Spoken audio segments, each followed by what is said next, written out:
The Galactic Council chamber had never been so quiet. Ambassador Zethkar of the Vortani Empire shifted uncomfortably in his crystalline seat, his four eyes darting between the massive holographic displays that dominated the center of the amphitheater.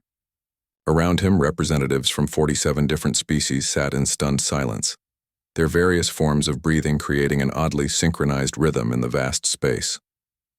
Dr. Elena Vasquez stood at the podium, her small human frame dwarfed by the towering alien delegates surrounding her.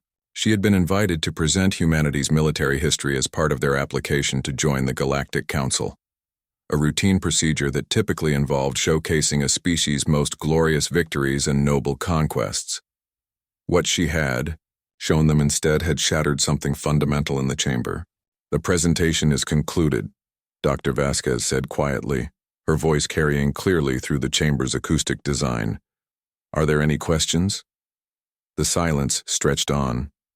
Finally, Chancellor Morden of the Hegemony, a species that had conquered 3 star systems through calculated warfare, spoke in a trembling voice.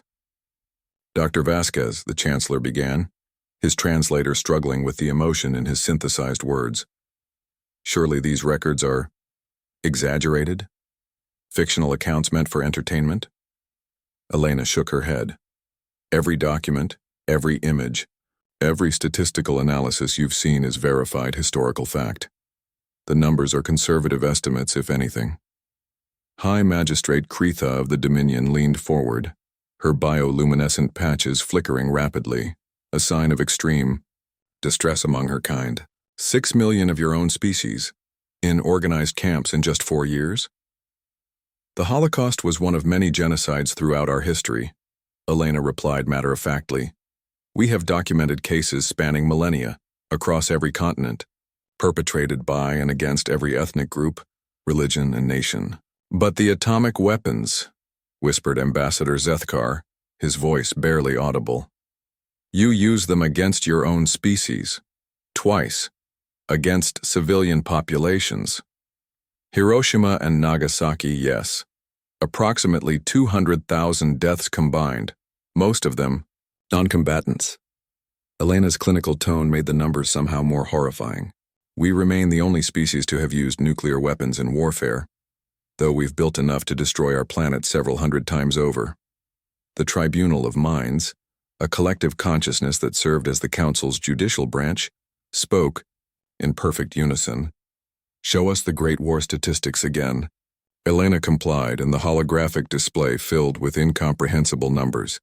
The delegates stared at casualty figures that dwarfed the populations of entire planets they knew.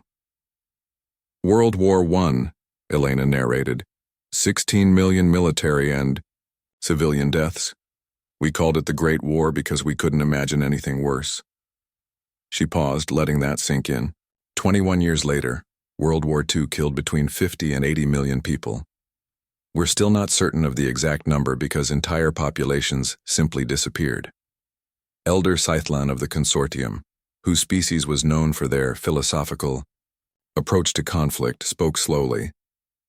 "Your species developed these weapons, these tactics, these strategies of complete destruction, and you still chose to use them?"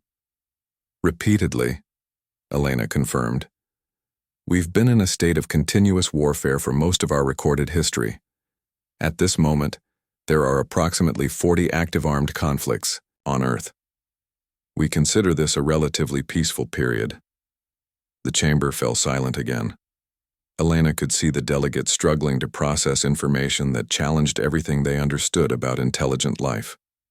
Most species in the galaxy had experienced war, but nothing approaching the scale, creativity, and sheer persistence of human conflict. "The chemical weapons," Chancellor Morden said suddenly. "The designs were so sophisticated. How long did it take your species to develop them?"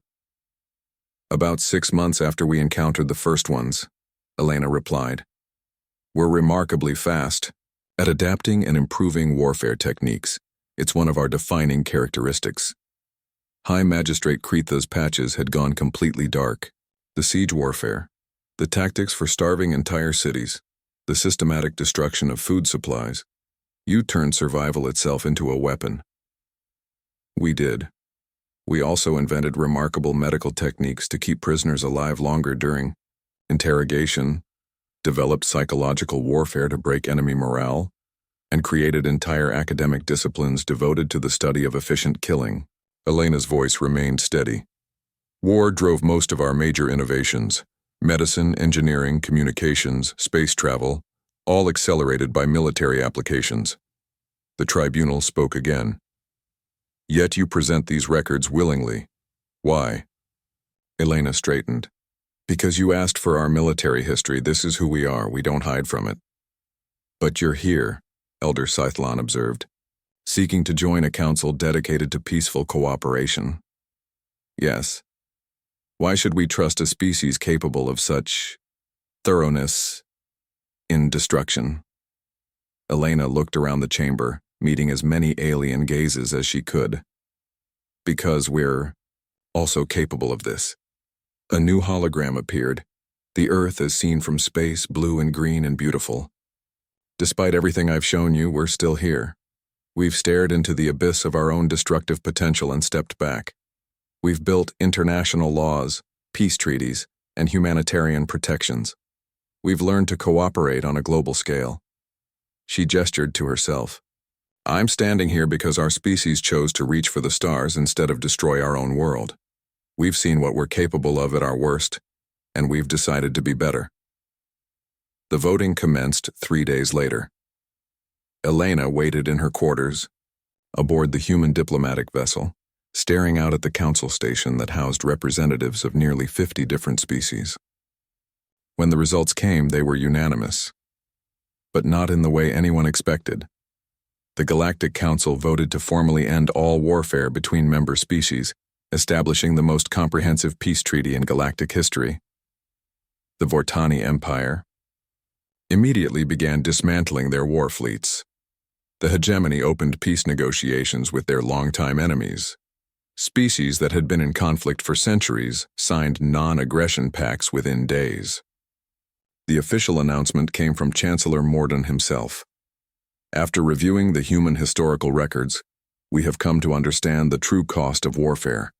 No dispute, no resource, no territory is worth the risk of following their path. Humanity has shown us the ultimate destination of unchecked conflict, and we choose differently. Dr. Elena Vasquez became the first human ambassador to the Galactic Council, representing the species that had accidentally engineered the greatest peace in galactic history by simply telling the truth about their past. In her first official address, she concluded, "We came here hoping to prove we deserved a place among you. Instead, we've apparently convinced you all to be better than we ever were. Perhaps that's the most human thing of all, learning from our mistakes even when they're too late to undo." The galaxy had found peace through the most unlikely teacher, a species that had mastered war so completely they had made it obsolete.